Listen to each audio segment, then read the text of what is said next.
Hey guys, and thanks so much for tuning in to this week's edition of the Original Strength BodCast.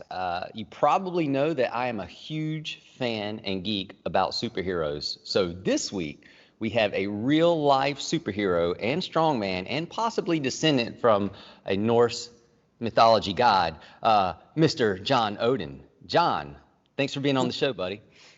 Thanks for having me, Tim. I appreciate it. That's quite the intro. I got a lot to live up to now. Set the bar high.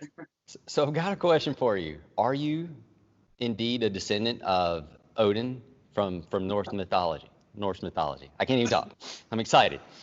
I don't know if I can say that, but I have looked at my other side. My mom's side is the Irish, Celtic, Scottish side.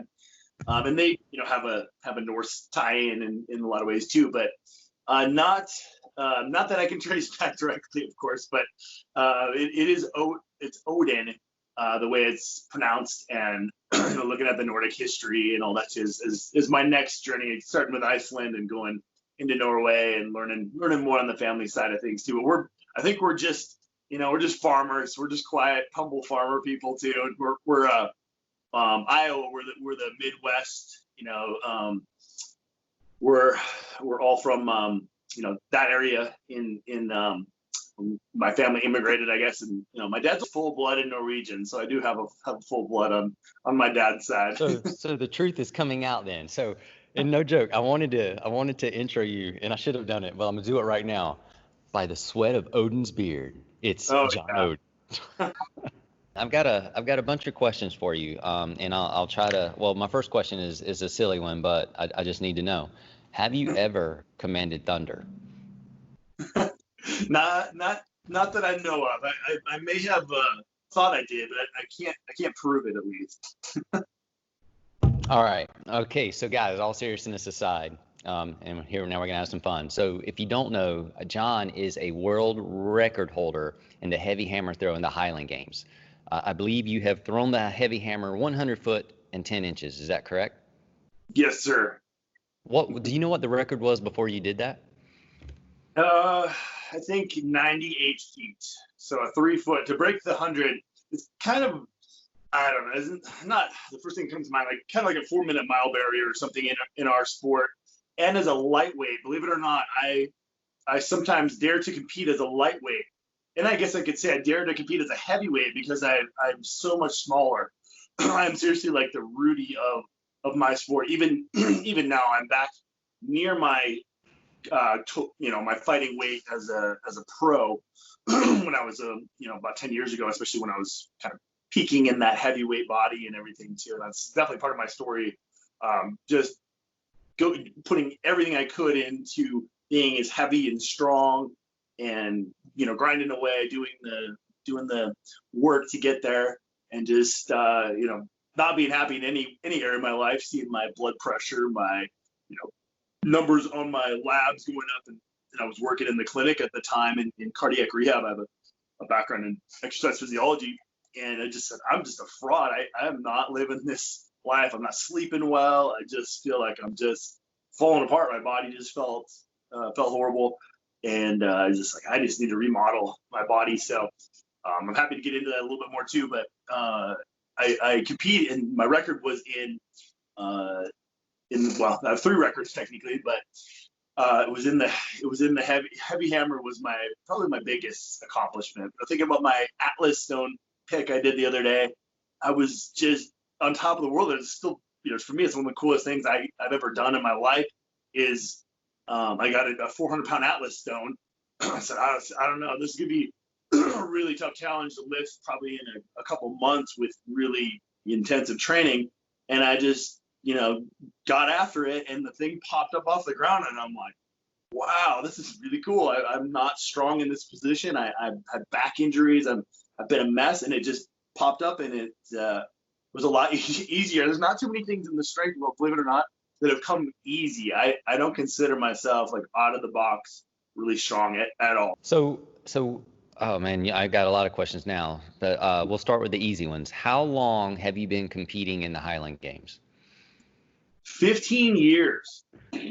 That's my coolest, superhero power now is longevity durability, all the tools that OS has given me, and among other things, just feeling better than ever going out and compete. I sure would not be competing if I wasn't pain-free or relatively pain-free and still performing at my best. Just genuinely enjoying being out there and coaching, being, the culture's so good, and it gives me that focus, that goal, and it just gets me outside too. I think more than ever, it's a certain flow, solitude, even though it can be gritty, it can be, dirt. Right now, it'd be out in the cold rain, you tucking a stone into my neck and throwing it, but it's rhythmic and therapeutic, and it fits all the gears, the way you train. Or I heard you in your last podcast talking about you guys were going off about different rolling patterns and how good that feels, and that just totally resonates with you. It could be rolling, it could be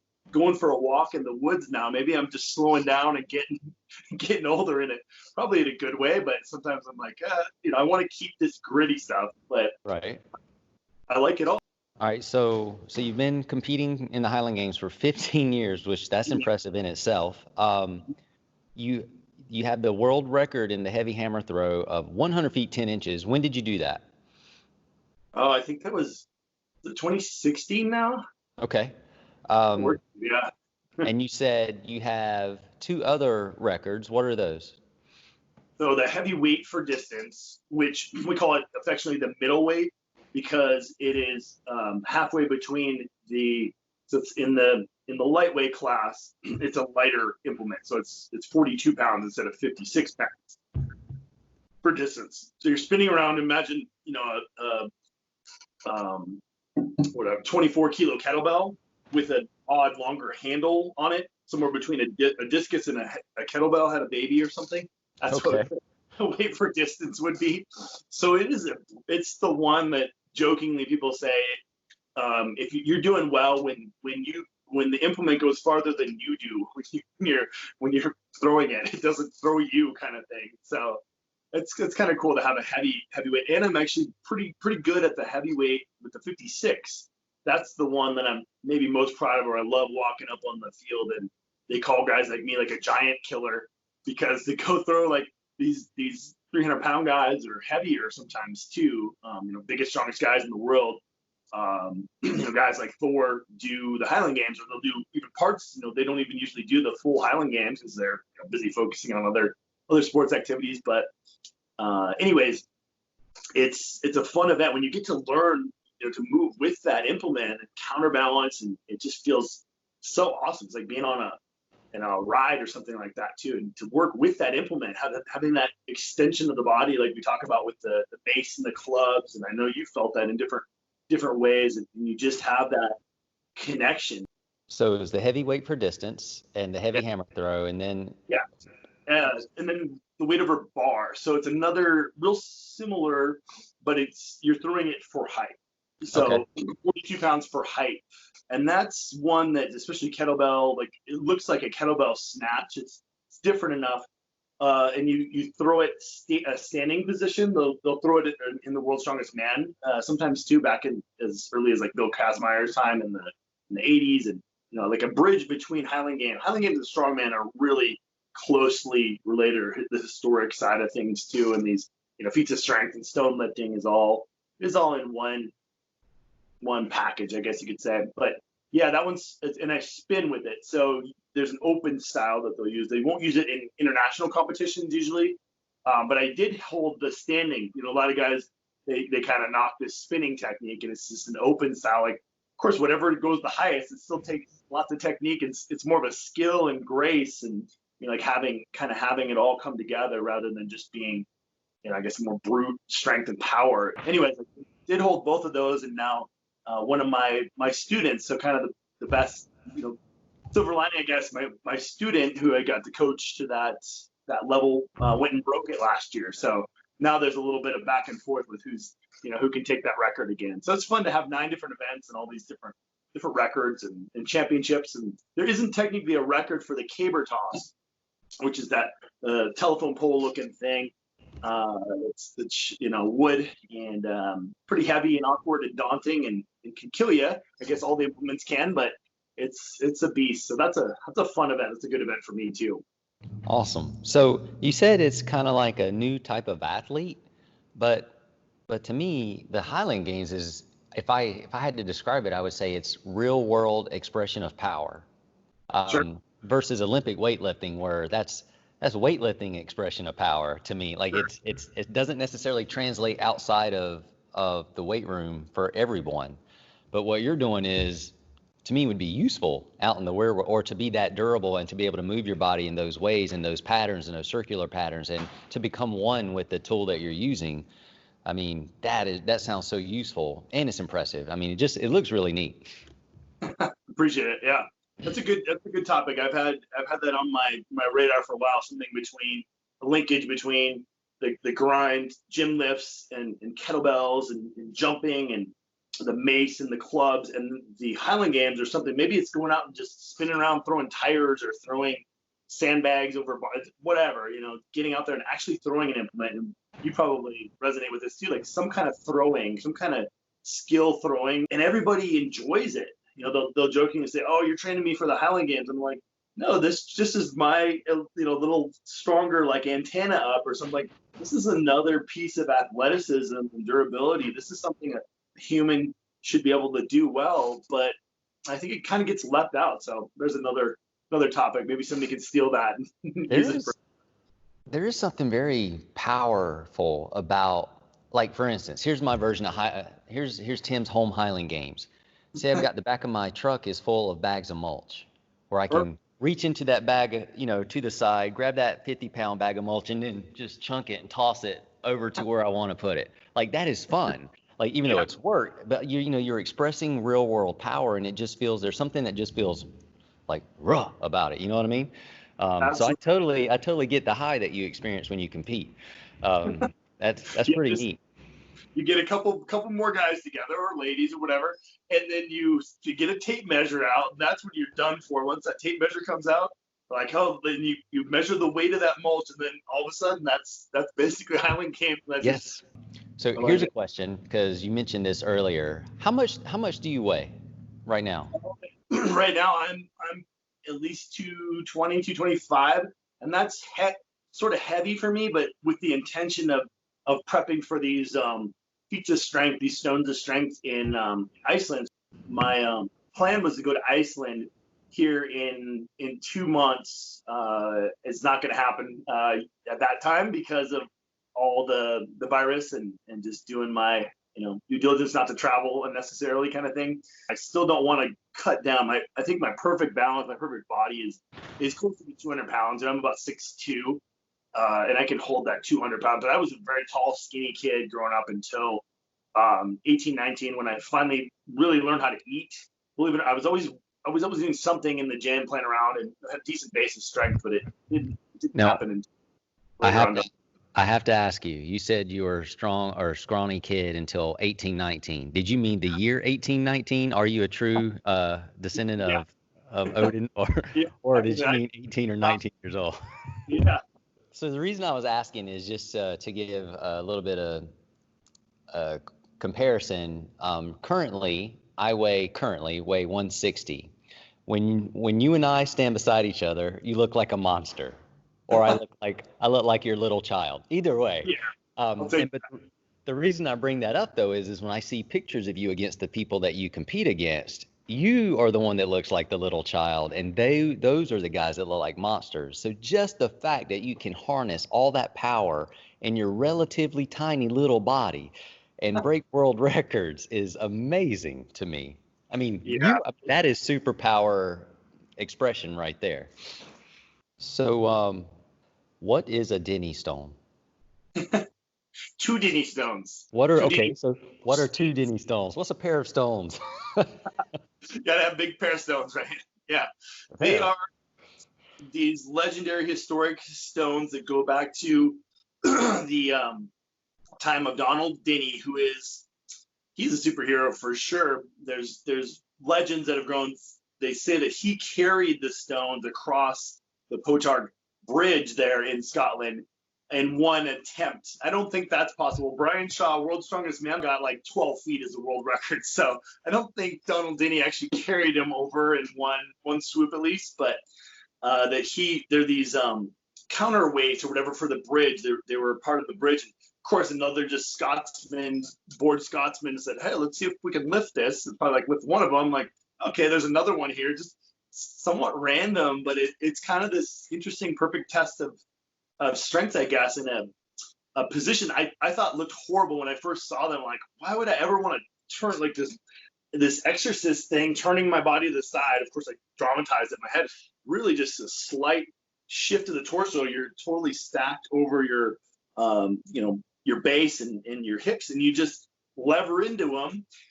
I hook grip them, so I cheat with the hook grip, and then I get under there and I just hold, stand up with them. I just use all that tension, bracing, and you just give them a go and hold them. And there's different lifts that people will do with them. The carry is one world record.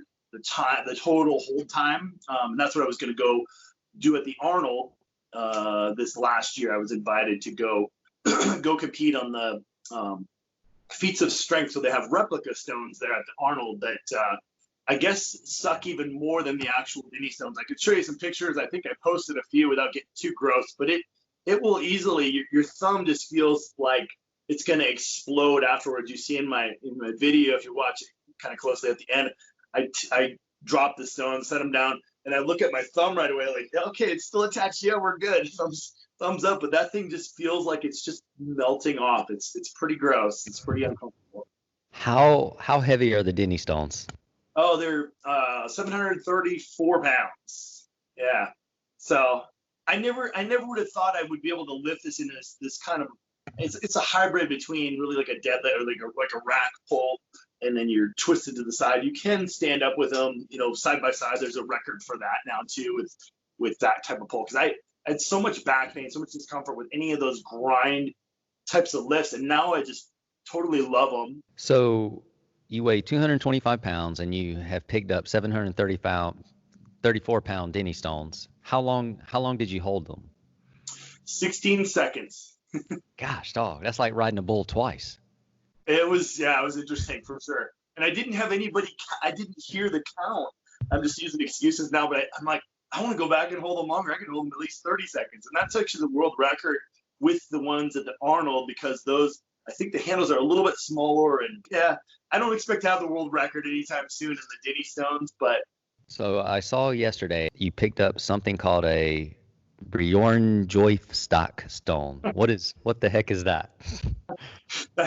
That's another Icelandic stone. It's however you say his name, it's his finger. It's this giant's finger. So it's got this really cool history. This guy supposedly carried this giant's finger up onto the banks there, and it's just like, no way, no human, it's alien, a proof of alien existence or something. If someone or something carried this thing, it's 620 pounds, and it's just one stone, and you have to hug that thing. So I just got this idea, and I got to kind of be a superhero in front of my girlfriend and her kids, and half of them they're turning away like, what the heck is he doing? But this thing was laying there. It was just put up there, either by the city or it's kind of on the edge of this private property as like a barrier so people don't cross there, and like a pillar that way. And it was knocked over recently. It's right in our neighborhood there. So I just, and we need to put this thing back, of course. And we don't need a truck or any tools. Like, let's just stand. I'm like, just standing it up, I'm like, okay, this thing's gonna be a beast. And of course I had to flip it upside down to try, because I wanted it like in a little more of a wedge shape. So I'm like, all right, this looks like that stone. That I had to try that thing. I think it was probably over 500 pounds or so, but it's a real small range of motion, so it's kind of cool. All right, so I got a serious question. Not that those weren't serious; they're fascinating to me. But you're picking up 700 to 800 pound rocks. You're picking up 600 pound slabs of fingers that look like rocks, or rocks that look like fingers. Yeah. And you're able to grind these things out. But you said that you used to have horrible back pain and stuff. How is this possible that you're like, so essentially you're a lot younger and stronger now than you were years ago, minus pain. So can you tell me about what kind of pain were you in and how did you get out of it? Absolutely. Yeah. That's something I'm probably most proud of, or what I love to share with my clients and just people to hopefully inspire a little bit, or just create at least some kind of potential, some kind of hope, right? that more can be done. But yeah, since high school, I've had a little scoliosis and just kind of predisposition, a lot of, I guess, family history, things like that too. But I basically always had some low back pain. And the weight room was like the perfect storm, even though, I had some decent coaching. I wasn't doing any, thankfully, it wasn't a total meathead. I knew, the weight room was like my greatest gift and my worst enemy. It basically broke me in high school. As soon as I got in there, had a decent base of strength, started, squatting some decent weights and following some pretty good programming. It wasn't just like one time I went in there and just like, I'm going to back squat and I blew my back out, that kind of thing. But I had lots of waves all through. And high school was my first huge flare up where I just couldn't even, lay down. It just that more total body tension. And I just didn't know any better either. There was so little information out there. I didn't want to like burden my parents or be a wimp with my, coaches, let alone even my weightlifting teacher. So I just kind of sucked it up and didn't. I think that's definitely part of my story now, like knowing that there is answers in there. Go for it. I don't mean to interrupt you, but I got an important question to ask you. You had horrible back pain as a teenager. Yes. So was that back pain a result of old age then? No. Okay, continue. I'm sorry. No way. Yeah. Old age is just a myth. That's a number, I guess. Yeah, just anyways, just going along that chain, I was continuing to flare up my back. Basically, as soon as I get back and do squats, and just that cycle continued all the way through into college. And I'm sure that catapulted me to do what I'm doing now, or go spend time. I didn't plan on going to school just to work in the rehab side of things, but that's where I ended up gravitating towards. Long story short, I'm so glad I ended up where I am. But back to the back pain was these cycles and working with PTs, working with chiropractors. It was all good stuff. There was nothing wrong with it, but it wasn't complete. It wasn't getting to the core of the core, I like to say too, which really is breathing to me. I'm sure, resonates with you, that breath work and all these truly deep core things, and resonating out that the proximal stability, distal mobility, all the expression of movement and reflexive strength stuff. So not that you're looking for a big attaboy or anything like that too, but I know I've told you this too before, but it wasn't until I discovered OS at my Strong First Level 1 certification that I had that next layer. I was still going through these cycles as a pro Highland Games athlete. I was just doing enough to kind of survive and go through these cycles all through my my throwing career, and just basically breaking me. I'd hit all these valleys. I'd hit these spots where it was very hard to program because I never knew how my back was going to feel too. I think that influenced my programming probably for the better, to be not quite so completely linear and hyper periodized in my training. I have a lot more auto regulation, a lot more room to kind of play with that. I'll have a base and then I'll build off of that. And I do that with my clients too. But anyways, I discovered OS in 2014. So about 6 years now.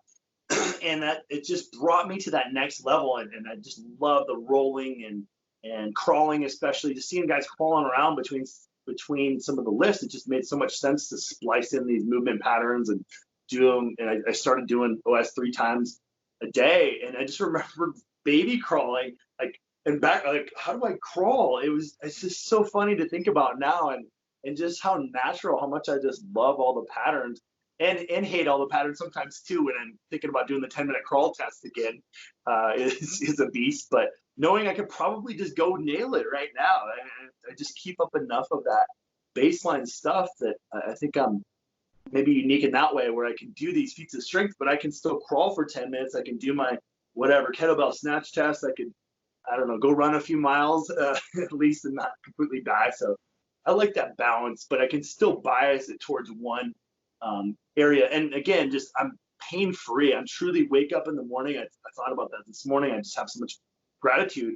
Literally roll, do just a nice smooth roll out of bed. And I'm ready to go. That's that's just awesome, right? I can't express that in words, I guess, how awesome that feels, how good that is. And to be 40 years old, I know sometimes it's just a starting point, depending on who you ask, like, oh, that's cute, you're just getting started, versus like, you get a 15-year-old kid or some of my staff, like, how are you still doing this stuff? How are you like still peaking in some ways, at least in some of the pure strength stuff, and keeping my explosive ability just hanging on to that edge? It's not like I'm gaining, inches on my vertical jump or anything anymore, but to know that I still have, all that and so much. I really look, and I know you do too, who are the elders that are still doing these sports or doing something different, or maybe a runner converts to Highland Games, or Highland Gamer converts to running, or some combination of these things. I'm looking at the guys at least 50 plus now. That's who I'm taking notes from. So, man, I totally resonate with all of that, especially talking about being in your 40s and like still holding your edge, right? So I had this yesterday. I was running sprints in my neighborhood up and down the street, and I had, I run a sprint and I recover by walking back to where I started. That's my, and then I run another one. But I had this thought as I was walking back and I'm running about, I don't know, it's about 80 yards. But as I'm walking back, I was like, Tim, you have been doing this for 25 years. Like, because and I can remember when I first got married and I decided I was going to keep my edge, and like, in case I ever wanted to do whatever, run track or whatever, I was going to still sprint. And so for over 25 years, I've been running sprints, and there's no greater feeling to me. I don't know if anything can bring more joy than that for me. No, 100%. But to hold on to that and to still be able to express that power and do it and be ready to do it or whatever, know that is there. To me, that's just there's no money that can cover that, really. So I totally get you. I agree. It's definitely my secret. It's not even, hopefully not secret, because I sure as heck want to get it out there in the world, but sprinting, absolutely. I know you cover it as the highest end reset in the OS system and everything too. 100% agree. And I've just always resonated with sprinting, and I think I'm, again, the twitchy athlete side of me probably too, but I get out and sprint. I was sprinting last night myself, and thinking about this, just how much, and getting up out of any position and sprinting all these odd angles. I like hills. My body prefers hills, and that distance, anything over like 50 yards is a lot for me. I like those short little power sprints, because that's a little more specific to my sport. But and then I love backwards crawling. I don't know how much people talk about that. I think that deserves mention.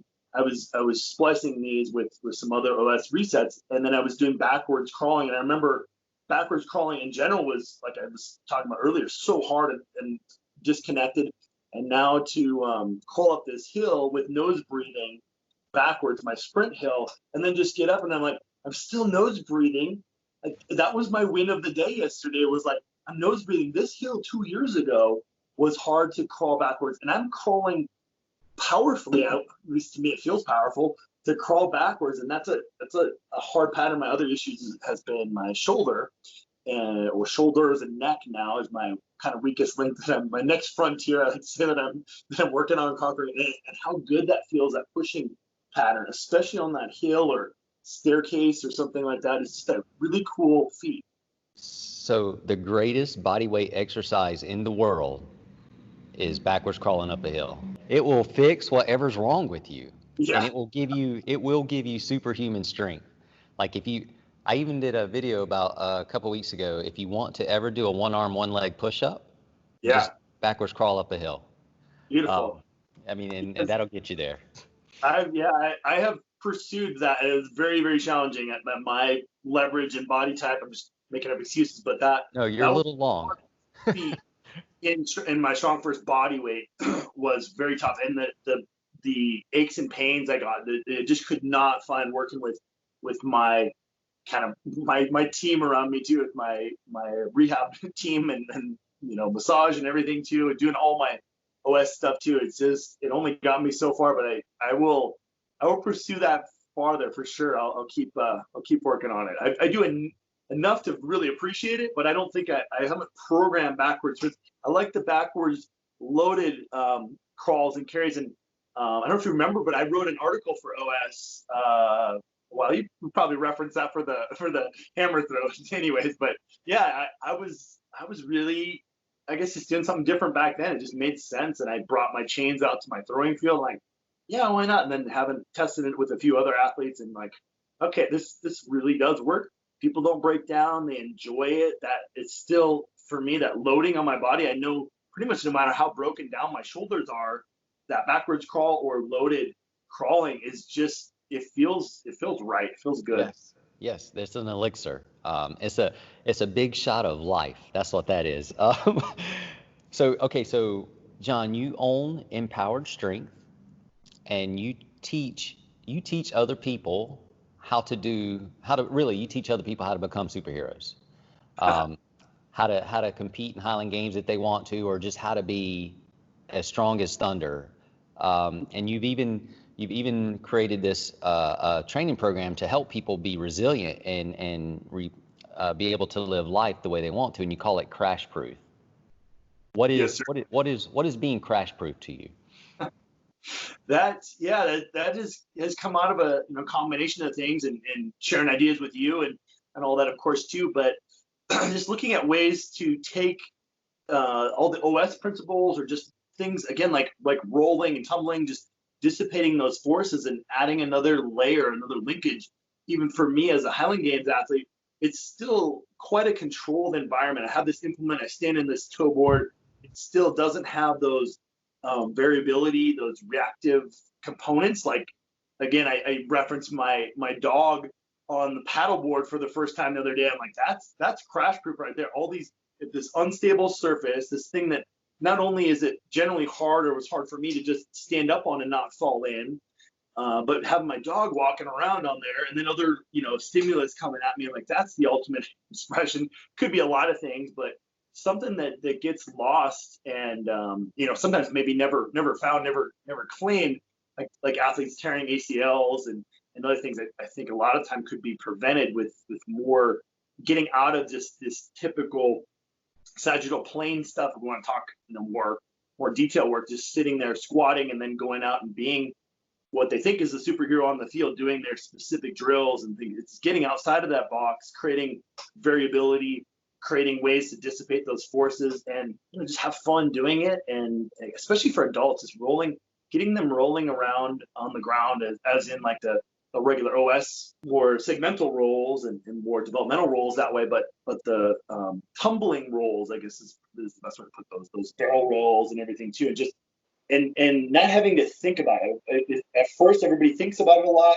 There's a certain fear. It's kind of like teaching an adult to do a handstand or a headstand, right? Is very awkward. They don't want to do it. Just things like that. It breaks that cycle. It sets people up to claim that body, that athleticism. I think about people like my mom, who just always have claimed or said, I'm not an athlete, I'm not athletic, I'm not coordinated.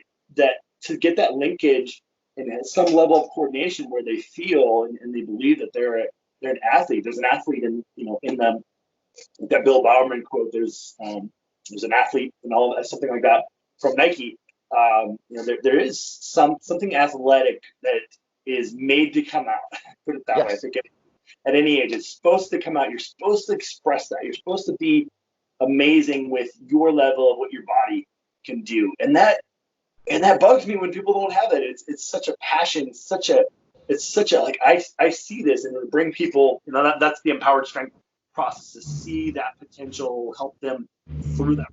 So not hold the hand completely, but to definitely show that hope, speak into them, have the education components, all these different health components that I think thankfully being shaped through the clinical lens and all that too. All these health parameters have to be observed too. It's not just let's go smash that goal. To have a methodical, scientific approach, but it's really the details between the lines there too that's really going to get them to that point.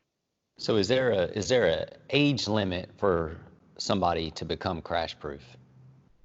120. Right. Yeah. And so listening to, especially the passion in which you describe that, is almost sounds like what you're helping people realize by becoming crash proof is that they are capable.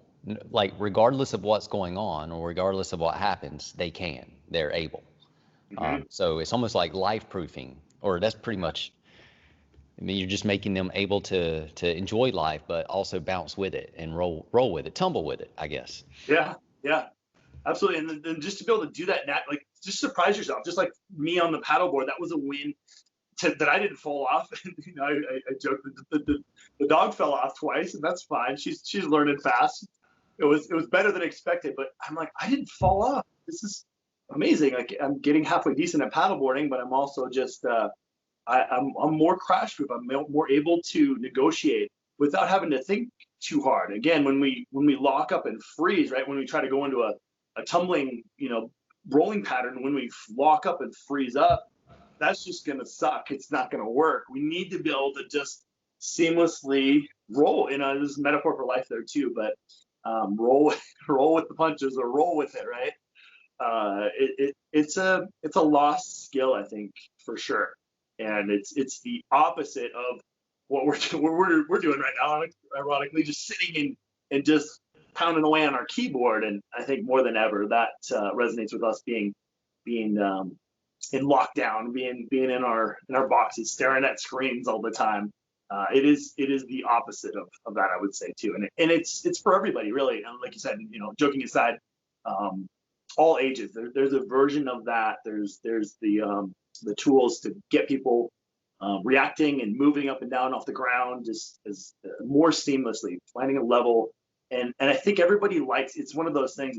It feels good. It's gratifying, and that process of empowering them or building that, whatever you use that able, like a strong and able kind of mindset too. They're able to do that. It feels right, and they can do it. The only thing that maybe is a little barrier is in a public gym or something like that. If there's a lot of people around, or being maybe outside, it's kind of weird for people to roll around on the grass at first. It's very natural and normal for me. I'll go basically out in public and start rolling around and doing things too. But and it's like martial art. It could stem and go into a lot of different categories too. It's definitely has a martial component of it too, where that ability to react in a combat situation and in a defense situation, it's really the same, but slight twist on it. So crash proof, then they come full circle. Crash proof is something that people can train with to become gritty and to develop an edge. Absolutely. John, this has been so much fun, man. I really appreciate you spending your time sharing your story with us. For those of you listening, if you want to know more about John, I will put all his links of reference in the notes section on YouTube. And also, we'll put the Crash Proof training program up there as well if you want to check that out. Ladies and gentlemen, this has been the Original Strength BodCast with the son of Odin, Mr. John Odin. Thank you, Tim. Thank you so much for listening to this edition of the Original Strength BodCast.